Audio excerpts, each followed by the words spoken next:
Okay, as I mentioned before, there are forces right now in Olympia, during this legislative session, trying to take away your contract, trying to defund the contract, trying to defund your, obviously like healthcare, like I mentioned, and because it is such a robust healthcare plan, there's a lot of money in there if they could privatize it. There's actually a group in Washington State, based in Olympia, actually, called the Freedom Foundation. Have you guys heard of the Freedom Foundation at all?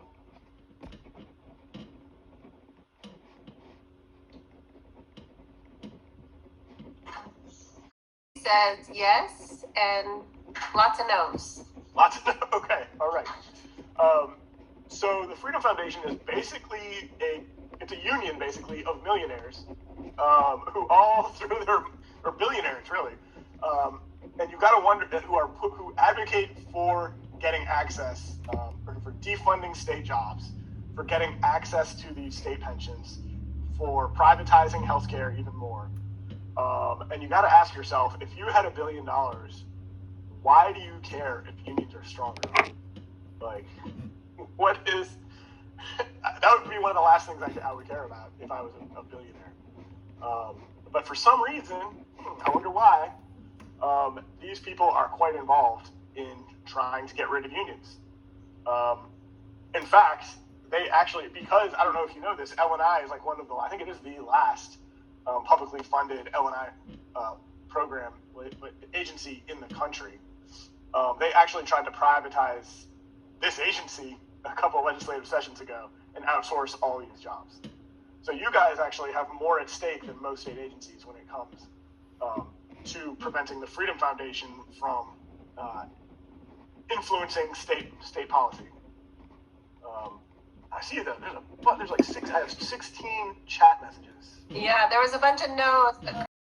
She was forced to volunteer through her church as a teenager, and it says, the answer to why billionaires care about defunding and defanging unions is because of their greed, right? Because unions obviously are the counterbalance to the billionaire agenda. The billionaire agenda is, if you have $1 billion and you're going after, state employees' pensions, that seems like cruel and an unnecessary use of your resources. So that's why they want to get rid of unions. The unions are the only backstop to preventing total takeover of our lives. Basically, it truly is like an us versus them situation, as unfortunate as that is. Another thing the Freedom Foundation tried to do was remove spouses from health insurance for state employees. So the union fought back on that as well. So those are just like glimpses of some of what their wish list is here. This was taken straight from their website. These are all issues that the Freedom Foundation would like to prioritize. Just really kind of, as David put it, the Wild West. The free market reigns. So where, however, there is something you can do about it. Aside from signing a card today, you can also get involved. Signing a card really is the basis of participation if you really want a strong, robust fighting union. You can get involved in other ways. In your workplace, it's like Margaret is a steward now. We have several stewards in L&I. I really encourage you to get involved and learn the contracts. If you can read this bad boy, I will come find you and beg you to become a steward and teach you up on representation and advocacy of your coworkers. No workforce has more at stake in decisions made by elected leaders.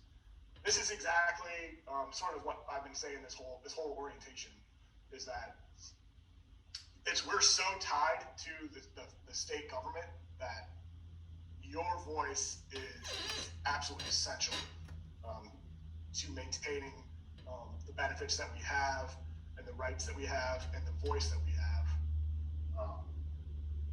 both in lobbying in the halls of legislature and in the Tumwater office, or I think a lot of you guys are actually in the Seattle office as well. Are there any questions right now?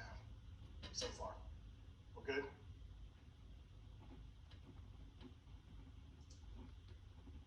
Okay, next up, if you do sign a card, you are eligible for special member-only benefits. These include free college for not just you, but anyone in your family, your extended family included, which is really nice. I'm actually getting my associates right now through the same program. It's really nice. It's free. There's a new bachelor's degree program. That is weird. So the last one here, disaster relief fund. That's super important. That is sort of like the crux of what we mean by like participating in our community, helping each other out. WFC participates in a disaster relief fund called the Working Families Fund, and I can give you more information about that if you want. And it's basically every union pays into this pool, and all union members and their families are eligible for quick money. So like if you're, especially now, if someone gets laid off, you can apply for like quick $500, and it's no strings attached. We just send you that money. And it's really just like kind of a way to like look out for people like during these pretty wild times. Are there any other questions about member-only benefits? Families can go. Families can join. Anyone in your family, or like even like I think like your grandparents, even like anyone can do it. So you are all part of a local. If you're in the Tumwater office, you are in local 443. So the way it goes is you have a local is part of Council 28 or WFC. So you have all these. WFC is the umbrella union that covers all these other ones. Margaret is actually holds office in local 443. So if you'd like to go see her in action, you can see it every third Tuesday of the month at 6 p.m. We can send you a link. Obviously, childcare is not provided because we're in Zoom land for at least a couple more months. If you are in the Seattle office or Tukwila office, you are in a different local. And you guys meet Wednesday, February 3rd at noon. Actually, February 3rd has passed. So it's the first Wednesday of every month, unless it changes. I actually gave your information to your council rep up in Tukwila in Seattle, and he will be reaching out to you just to say hi later on this week. And last but not least, if you actually need like a representation emergency, if such a thing exists, you can call the Member Connection Center here, 833-622-9373, and they can hook you up immediately if you can't get a hold of me. And hopefully you still have my number from earlier on. I see there's some chat activity. Oh, he dropped the online collective bargaining agreement there. So work hard and memorize that if you don't have enough homework as new employees. And then obviously, text rights, 237-263, boom. You become a member. Dues are 1.5% of your gross wages. That comes out of your paycheck with each paycheck. So it's 1.5% for the entire month, not 3%. And there's a cap on that. I don't know if any of you guys are at the coming in at like the top levels, but there's a cap at $94 a month. So you don't take out more than that. And there's I know like with Teamsters, there's like a $300 initiation fee or something like that. We don't have that here. Just automatically, it's deducted from your paycheck with 1.5%. Okay, looking in the chat. Service access denied message. Okay. Here, I'm gonna drop the membership card back in there. This is probably the easiest way to do it.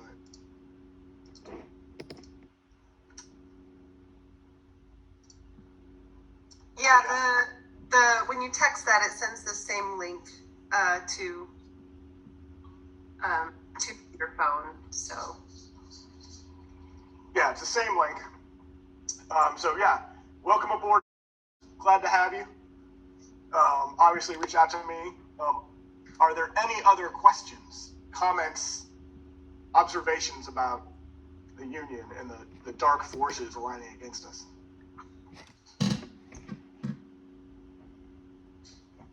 No questions. Ever in a situation where you feel like you need to, another really cool thing is get a hold of the Member Connection Center. You can find your steward in your area. So if you're going into a conversation with management that you feel is going to be disciplinary once you're going through, you can stop and request a steward to be with you in representation. Please, if you don't know how to get a hold of that, use your UNCC, your MCC, Member Connection Center information, so you can get in touch with someone who wants to make sure that you're represented fairly.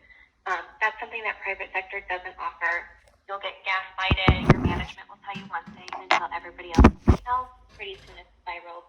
We want to make sure that you guys are properly represented, and that you have people by your side who want the best for you. So make sure that if you have questions at all, you reach out. Always reach out. Yeah, thank you, Mars. That's super important. You are at the same level as management. You have every right to have a union rep in the room, and they expect that. We work with HR every day. Like you have the right to have a union rep in the room, and do not go into a meeting without a union rep, because sometimes they'll tell you something behind closed doors that sounds really good, and then I'll say, hey, yeah, it's gone. Yeah, I'll say, hey, did you get that in writing? Can you please try and get that in writing? And then they can't get it in writing. And it have never a meeting about happened. that tomorrow. What's that? Yeah, then it never happened. If it's not in writing, it didn't happen. So if you ever have questions, you feel confused, you just want clarification, you feel like you're going to go into a meeting, reach out, ask somebody. Someone will get you in contact with someone who's going to be able to help and be there for that meeting, and or answer your questions and get you clarification information for you. Information and is knowledge. We want to share that, and there's power in solidarity. So the more you ask questions, the more you learn, the more you pass that on, is the stronger that we are with our union. Yeah, and Mars is actually working on site in the building in Tumwater. So if you want to go say hi, I think she's got some union swag. If you sign a card, she'll hook you up with a duffel bag or something like that. Whole cubby right here. Matt, we have a question about who is the steward for the Eastern region. That is a great question. It changes so often, we're not sure. I will find out and reach out and get back to you. Or you could call the MCC or email the MCC. I put that email in the chat. You can do that again. And they can tell you who your rep is and what their contact number is. That's the Member Connection Center. So it's just like a quick way to get information when you need an answer. And I got this cool hat yesterday. Labor and Industries. I'm official. Wow. Are there any other questions? Oh, there's. Okay. So yeah, reach out to me. My contact information was dropped a couple times. Margaret is on site. Congratulations again. I love that. I can't make any promises. But yeah, so yep. Thanks for your time. Congrats again. And I'm sure you'll hear back from us shortly. Bye, guys. Thank you, Sarah, for letting us come. My pleasure. Thank you for coming. I'm so glad for your time and all this information. And this is a really useful segue too, because you saw all of that juicy goodness that is our collective bargaining agreement. And we are going to take a quick sneak peek at one of the articles that plays a really big role in a key process at LNI, which is your performance evaluations. I want to make sure that you know what to expect, that we'll go through some of the documents that we used, and just make sure that you feel empowered and that you're set up for success, because that's the whole point of a performance evaluation, right? We want you to be thriving in your job, getting the support of it yet. And, there's a lot, as we saw from Matt's little demo. Okay. This is one of the articles specifically around performance evaluation. And I like to start with this one, not only because we were just hearing about the power of that CBA from the union, but also because there are some really key parts in here that I think